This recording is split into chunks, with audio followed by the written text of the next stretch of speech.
नमस्कार साथियों। आज का हमारा टॉपिक है ब्लड सर्कुलेटरी सिस्टम। अब ब्लड सर्कुलेटरी सिस्टम पढ़ने से पहले हमको सर्कुलेटरी सिस्टम के बारे में थोड़ा जानना जरूरी है कि सर्कुलेटरी सिस्टम होता क्या है। देखिए, सर्कुलेटरी सिस्टम क्या होता है। सर्कुलेटरी सिस्टम को बोला जाता है वाहिका तंत्र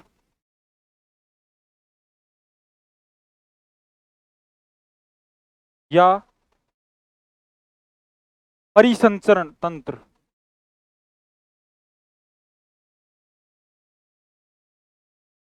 अब देखिए, सर्कुलेशन मतलब एक सर्कल के रूप में गति। तो होता क्या है, सर्कुलेटरी सिस्टम का सबसे पहले कार्य देखिए या परिभाषा देखिए सर्कुलेटरी सिस्टम की। तो सर्कुलेटरी सिस्टम की परिभाषा क्या बनती है। सर्कुलेटरी सिस्टम हमारी बॉडी में पाया जाने वाला ऐसा सिस्टम या शरीर में पाया जाने वाला ऐसा तंत्र जो कि शरीर की कोशिकाओं के बीच पोषक तत्वों को क्या करता है, आदान प्रदान करता है। तो सर्कुलेटरी सिस्टम को दो भागों में बांटिए। सर्कुलेटरी सिस्टम को दो भागों में बांटा गया है। एक तो ब्लड सर्कुलेटरी सिस्टम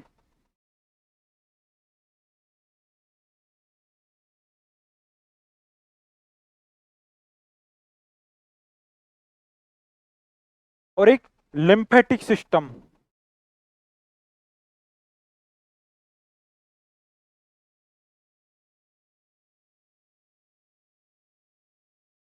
अब देखिए, ब्लड सर्कुलेटरी सिस्टम मतलब कि रक्त परिसंचरणीय तंत्र।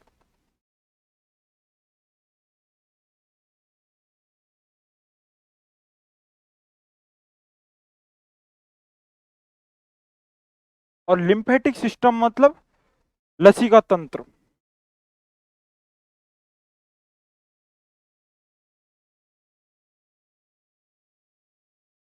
तो देखिए, ब्लड सर्कुलेटरी सिस्टम में तो क्या क्या आता है और लिम्फेटिक सिस्टम में क्या क्या आता है, सबसे पहले इनके बारे में जानना जरूरी है।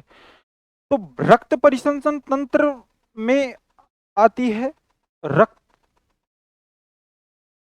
वाहिनियां या ब्लड वेसल्स।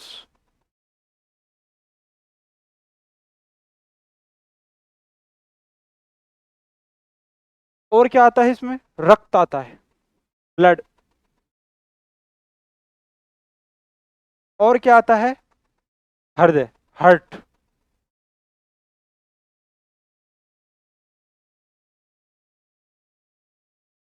इसमें क्या आता है, लसिका तंत्र में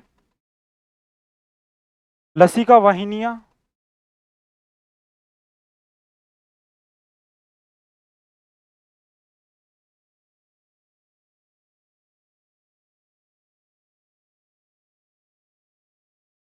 लसिका नोड मतलब लिम्फ नोड।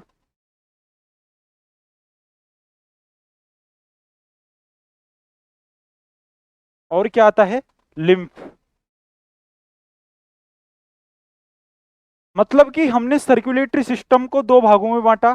एक तो ब्लड सर्कुलेटरी सिस्टम, रक्त परिसंचरणीय तंत्र, और एक लिम्फेटिक सिस्टम।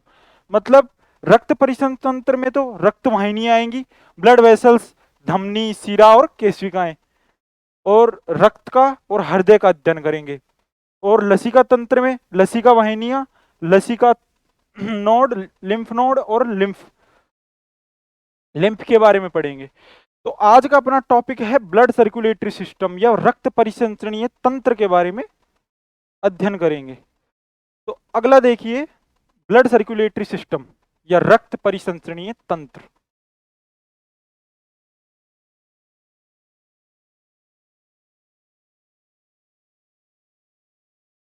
सिस्टम।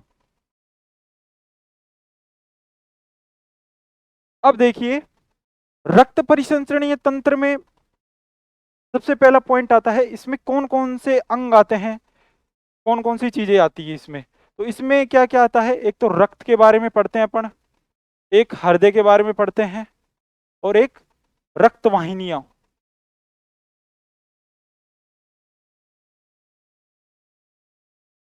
इन तीनों के बारे में पढ़ते हैं।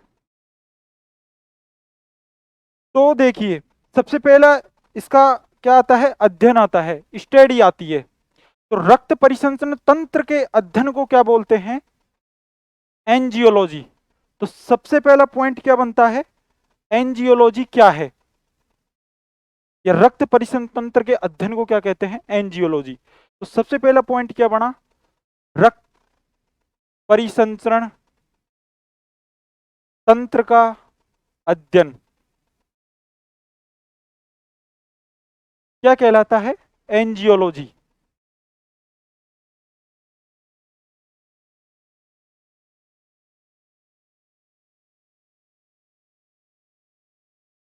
देखिए, रक्त परिसंचरण तंत्र के अध्ययन को एंजियोलॉजी कहते हैं, जबकि हृदय के अध्ययन को क्या बोलते हैं, कार्डियोलॉजी।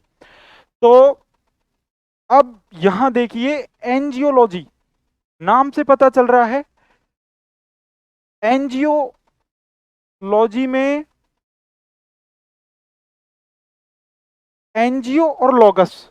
तो एंजियो एक लैटिन टर्म है, इस लैटिन टर्म का अर्थ क्या होता है, वेसल्स या वाहिकाएं। तो एंजियो का अर्थ क्या होता है, वाहिकाएं या वेसल्स।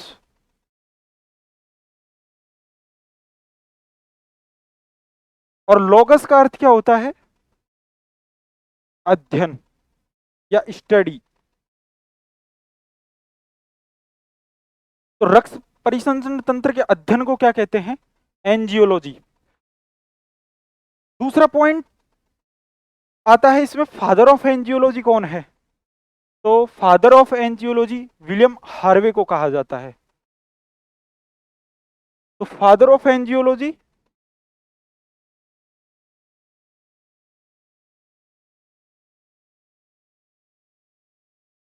क्या है, विलियम हार्वे।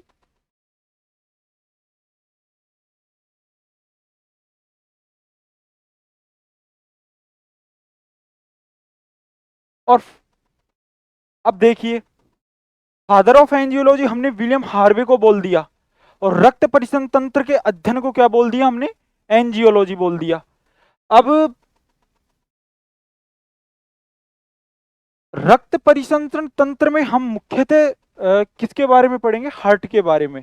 मतलब चूंकि हार्ट ही तो पूरे बॉडी को ब्लड सप्लाई करेगा, ठीक है, धमनी, शिरा, हृदय और रक्त के बारे में पढ़ेंगे। तो सबसे पहला पोर्शन आता है अपने हार्ट के बारे में पढ़ेंगे अपन। तो जो विलियम हार्वे वैज्ञानिक है, इसने अ, जो परिसंचरण तंत्र है या एंजियोलॉजी है, और इसमें भी एक हार्ट, तो हार्ट को क्या कहा है इसने, पूरे शरीर का क्या कहा है, पंपिंग स्टेशन।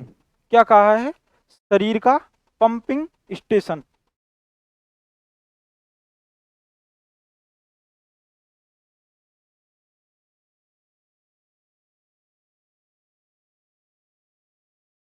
अब देखिए, अगला पॉइंट आता है,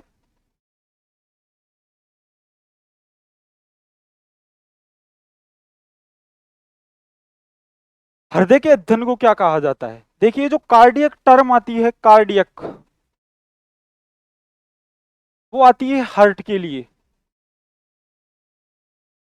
और लॉगस क्या हो गया, उसकी स्टडी। तो कार्डियोलॉजी क्या हो गया, हृदय का अध्ययन। कार्डियोलॉजी क्या हो गया, हृदय का अध्ययन हो गया। अब होता क्या है, देखिए,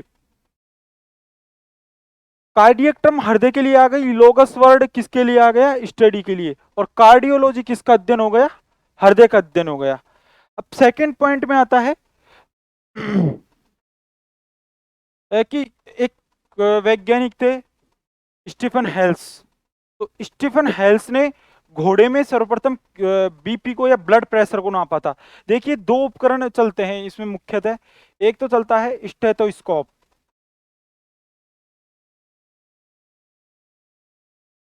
और एक आता है स्फिग्नोमेनोमीटर।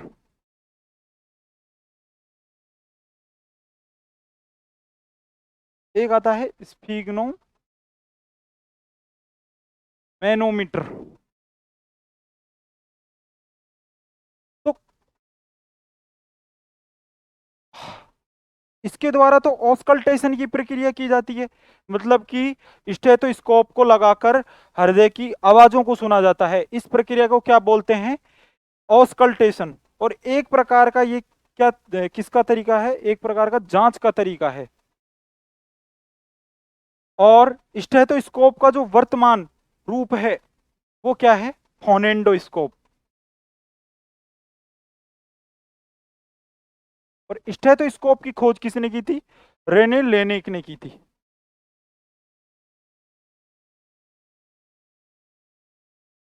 जबकि स्फिग्नोमेनोमीटर द्वारा किसको मापा जाता है? ब्लड प्रेशर को या बीपी को।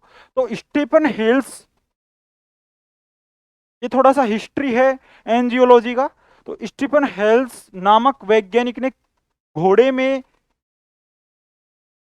सर्वप्रथम ब्लड प्रेशर को मापा था या मेजरमेंट किया था ब्लड प्रेशर का। तो अगला पॉइंट अपन चलते हैं। तो यहां आपने पढ़े हैं अपने दो पॉइंट, एक तो स्टेथोस्कोप के बारे में और एक स्पिग्नोमेनोमीटर। इस स्टेथोस्कोप के द्वारा ऑस्कल्टेशन की प्रक्रिया की जाती है। ऑस्कल्टेशन मतलब स्टेथोस्कोप को लगाकर हृदय की गतिविधियों को सुना जाता है, आवाजों को सुना जाता है। और इसका जो वर्तमान स्वरूप है वो है फोनेंडोस्कोप। और इसकी जो खोज की थी वो किसने की थी? रेने लेनिक ने। जबकि स्पिग्नोमेनोमीटर द्वारा ब्लड प्रेशर को मापा जाता है। और इसकी और ये घोड़े में मापा था सर्वप्रथम किसने?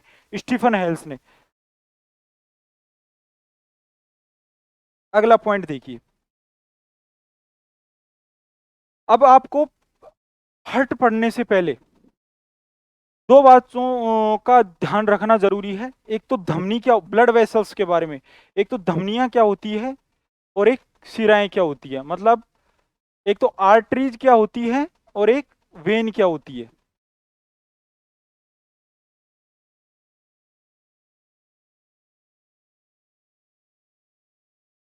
अब देखिए, धमनियों में शुद्ध रक्त बहता है, सिरों में अशुद्ध रक्त बहता है, ये प्रॉपर डेफिनेशन नहीं बनती धमनी और सिरा की।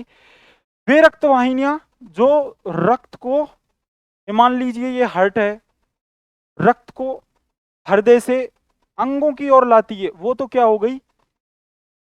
धमनी। और वे रक्त वाहिनियां जो रक्त को अंगों से हृदय की ओर लाती है वो क्या हो गई? शिराएं या वेन्स। इसके अलावा जो तीसरी ब्लड वेसल्स होती है वो होती है केशिकाएं या कैपिलरीज। और इन्हें क्या बोला जाता है? स्मॉलेस्ट ब्लड वेसल्स, मतलब सूक्ष्मतम रक्त वाहिकाएं।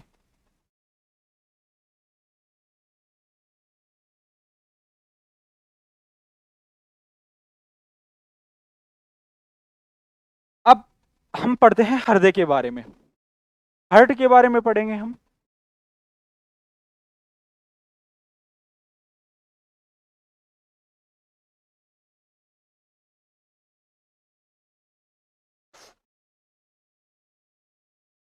देखिए, हृदय एक खोखला पेशीय अंग है। सबसे पहला पॉइंट बनता है, हृदय एक खोखला पेशीय अंग है जो कि वक्षीय गुहा में स्थित होता है।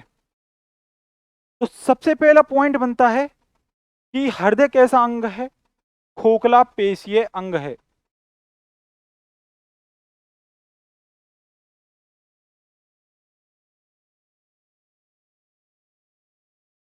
देखिए,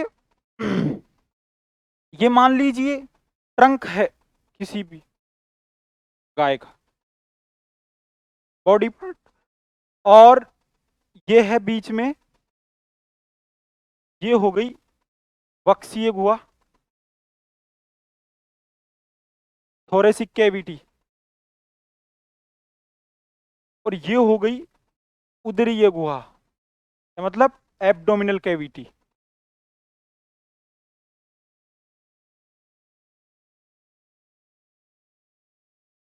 अब देख लीजिए, वक्षीय गुहा को उदरीय गुहा से पृथक करने वाली जो संरचना होती है वो क्या है? डायफ्राम। क्या है? डायफ्राम। ये बीच वाला, ये गुंबदाकार पेशीय संरचना होती है। और हृदय कहाँ स्थित होता है? वक्षीय गुहा में, दोनों फेफड़ों के बीच मीडिया स्टाइनम स्पेस में क्या होता है? हृदय स्थित होता है। यहां, यहां देखिए, यहां हृदय स्थित होता है। तो वक्षीय गुहा को उदरीय गुहा से कौन अलग कर रहा है? डायफ्राम अलग कर रहा है, ठीक है। और यहाँ वक्षीय गुहा में आपने श्वसन तंत्र में हम पढ़ेंगे कि फेफड़े वक्षीय गुहा का अधिकांश भाग घेरते हैं। तो दोनों फेफड़ों के बीच का जो स्पेस कहलाता है वो क्या कहलाता है? मीडिया स्टाइनम स्पेस। और इस मीडिया स्टाइनम स्पेस में क्या होता है? हार्ट स्थित होता है। और कौन कौन सी पसलियों के बीच? 2 से 6 पसलियों के बीच क्या होता है? हृदय स्थित होता है। ये तीसरी से छठी भी मान सकते हो आप। तो पहली जो लाइन क्या बनी? खोखला पेशी अंग हो गया। दूसरा जो पॉइंट बन रहा है वो क्या है? यह उल्टे शंकु की भांति होता है। कैसे होता है? उल्टे शंकु की भांति।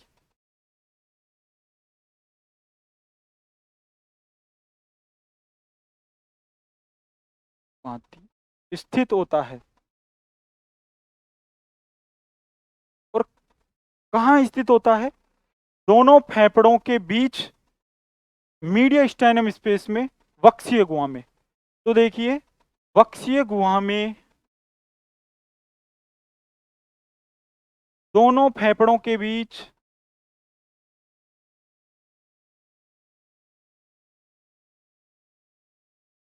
मीडिया स्टाइनम स्पेस में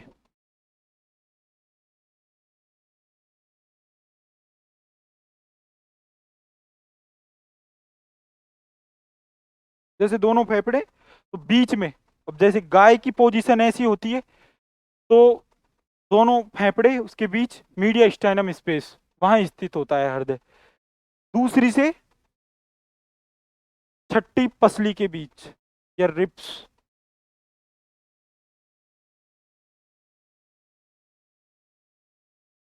अब देखिए, हर्ट कैसा अंग है? हर्ट एक खोखला पेशी अंग है। अब हम पढ़ेंगे हृदय में परतें। जैसे कि हृदय में 3 परतें पाई जाती हैं। मान लीजिए ये हार्ट का स्ट्रक्चर है, जैसे आउटर लाइन के हिसाब से देखें हम तो, और 3 लेयर होती हैं। ये 3 लेयर,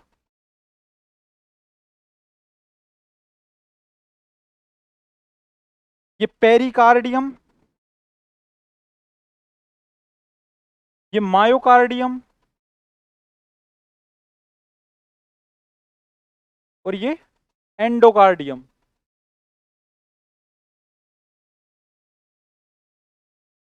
कार्डियक वर्ड हृदय के लिए यूज होता है। पेरी का अर्थ होता है चारों ओर, ठीक है। और इसकी भी दो होती हैं, एक तो विसरल और एक पैराइटल।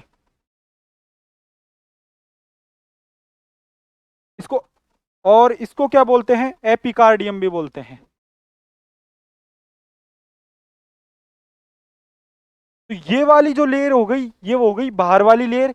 इसके बाद मायोकार्डियम, ये मध्य वाली लेयर होती है, बीच वाली।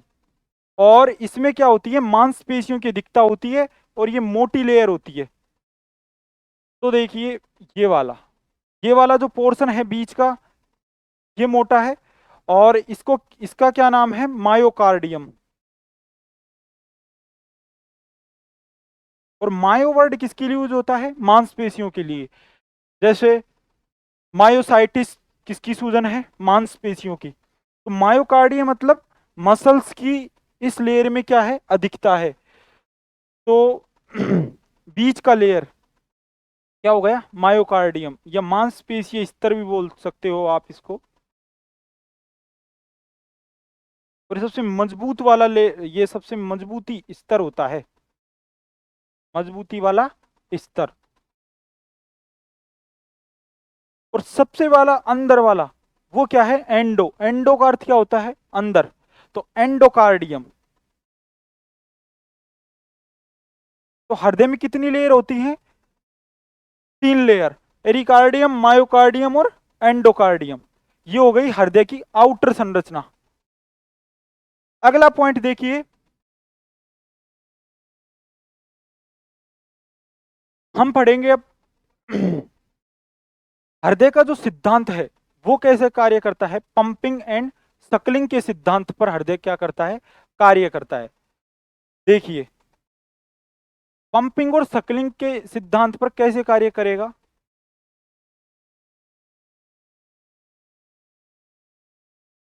पंपिंग मतलब एक साथ पूरे ब्लड को प्रेशर करता है ये, और सकलिंग मतलब क्या होता है, चूसण। तो पंपिंग और चूसण के आधार पर हृदय कार्य करता है। देख लीजिए, जैसे मान लीजिए हृदय में क्या होते हैं, 2 आलिंद और 2 निलय होते हैं। उसकी स्ट्रक्चर देखिए आप, जैसे मान लीजिए ये हार्ट का डायग्राम है।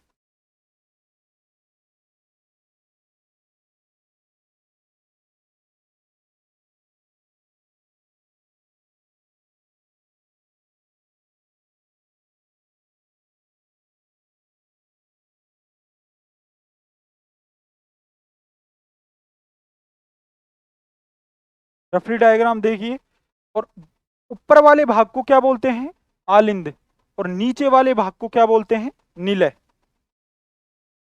तो ऊपर वाले जो 2 भाग हैं इनको तो क्या बोला जाता है, आलिंद, और नीचे वाले के भाग को क्या बोलते हैं, निलय। जैसे कि ये कौन सा है, ये राइट एट्रियम। देखिए, एट्रियम का अर्थ क्या होता है, आलिंद, और वेंट्रिकल का अर्थ क्या होता है, निलय। तो ऊपर वाले भाग आलिंद और नीचे वाले भाग निलय। तो ये हो गया राइट एट्रियम, मतलब ये दायां आलिंद, और राइट वेंट्रिकल मतलब दायां निलय। लेफ्ट एट्रियम मतलब बायां आलिंद, और लेफ्ट वेंट्रिकल मतलब बायां निलय।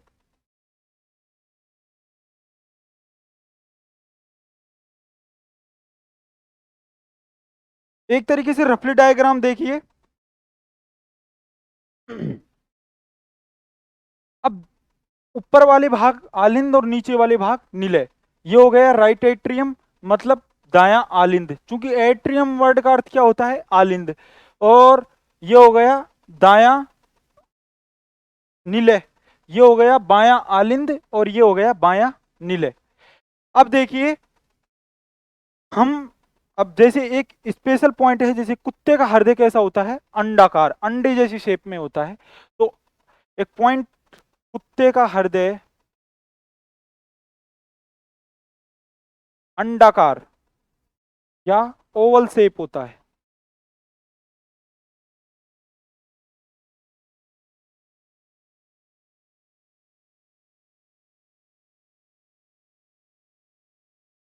अगले पॉइंट में हम डिस्कस करते हैं हृदय की स्ट्रक्चर के बारे में।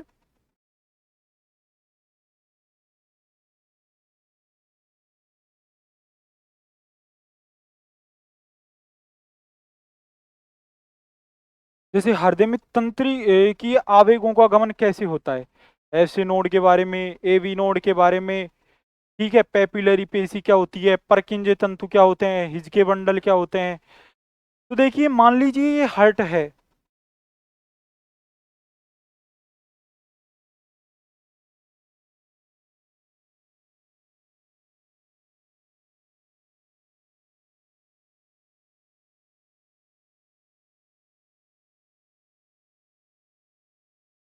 ऊपर वाले भाग थोड़े छोटे, नीचे वाला थोड़ा पोर्शन बड़ा। ये क्या है, राइट एट्रियम। ये क्या है, राइट वेंट्रिकल।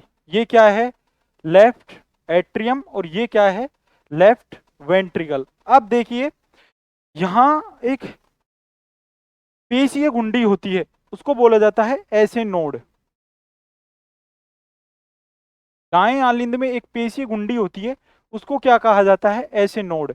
और ऐसे नोड मतलब साइनो ऑरिक्यूलर नोड।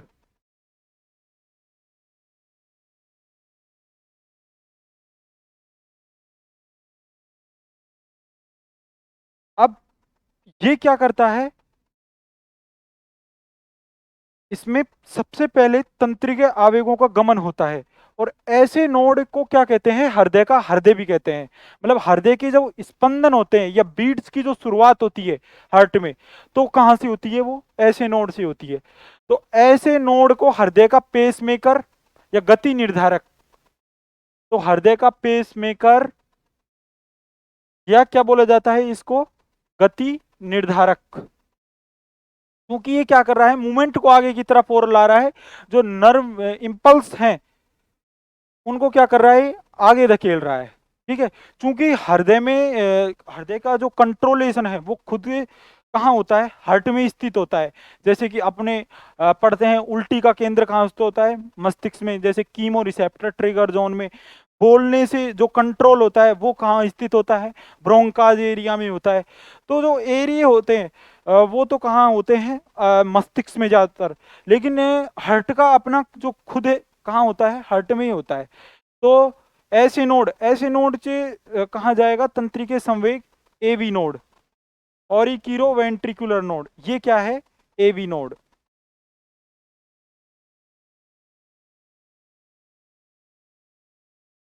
और ये क्या है यहां,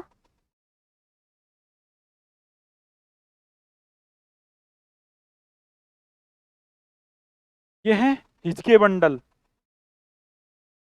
जिनको हिज नामक साइंटिस्ट ने खोजा था। तो ये क्या है, बंडल ऑफ हिज।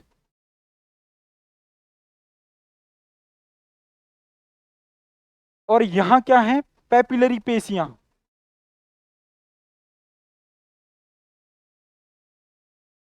ये क्या है, पैपिलरी मसल्स।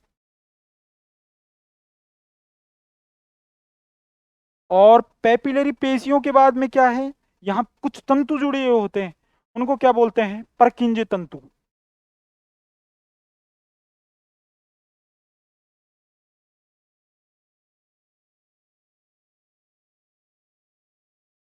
तो हृदय में जब आवेगों का गमन होगा तो कहाँ कहाँ होगा, देखिए सबसे पहले ऐसे नोड से, एवी नोड, एवी नोड से हिजके बंडल, फिर पैपिलरी पेशी, और पैपिलरी पेशी से कहाँ होगा, परकिंजे तंतु।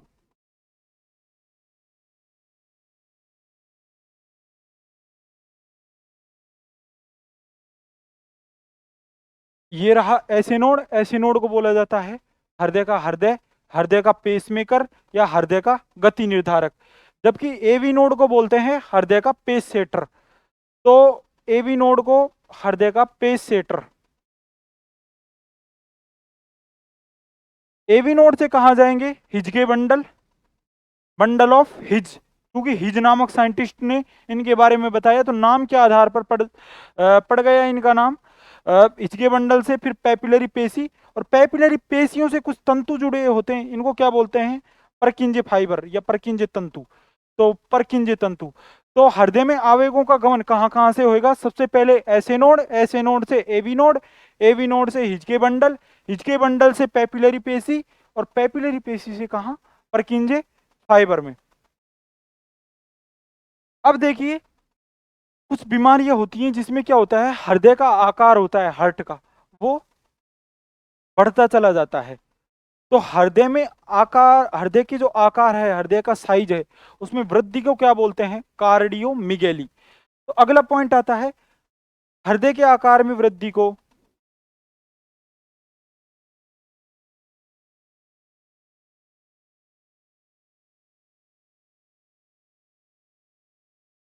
कार्डियोमिगेली कहा जाता है।